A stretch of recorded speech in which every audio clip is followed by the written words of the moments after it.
2050 সালের দুনিয়া এতটাই আধুনিক হবে যে মানুষেরা গাড়ির মধ্যে বসে বসেই শেভিং করতে পারবে। লোকটা যখন তার গাড়িটাকে চালিয়ে চালিয়ে শেভিং করছিল তখনই সামনে ভাঙা রাস্তা চলে আসে, যার ফলে শেভিং করতে গিয়ে তার গলাটাই দুই ভাগ হয়ে যায়। আর গাড়িগুলোকে অনেক বড় করে তৈরি করা হবে যাতে 1000 মানুষ এক সিটেই আরাম করে বসতে পারে। আর এই গাড়িটাকে এমন ভাবে তৈরি করা হয়েছে যাতে গাড়ির মালিক সবসময় নিজের গাড়িটাকে তার পকেটে রাখতে পারে। এরপরে এই লোকটা যখন তার গাড়ির দরজা খুলে তার গাড়ির মধ্যে পা ঢুকায়, আর লোকটার গাড়ির সিটগুলোকে এতটাই নরম করে তৈরি করা হয়েছে যে সে পুরোই গাড়ির সিটের মধ্যে ঢুকে যায়। কিন্তু এই কি, এখানে তো গাড়ির হর্ন হিসেবে আজকে ব্যবহার করা হচ্ছে। আর এটা এমন একটা গাড়ি যার ভিতরে কোনো ইঞ্জিন না থাকার কারণে সেটাকে সাইকেলের মতো চালানো লাগে। আর এটা হচ্ছে পৃথিবীর সব থেকে লম্বা গাড়ি, যার ভিতরে বসে বসে সবাই অনেক মজা করত।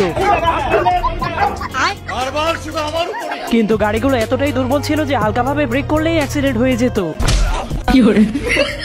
আর এই গাড়িটা ছিল পৃথিবীর সব থেকে আধুনিক গাড়ি, কারণ এটা পাহাড়েও চড়তে পারতো। আর এই গাড়িটা বাংলাদেশে আসলে সবার প্রথমে আমি কিনবো।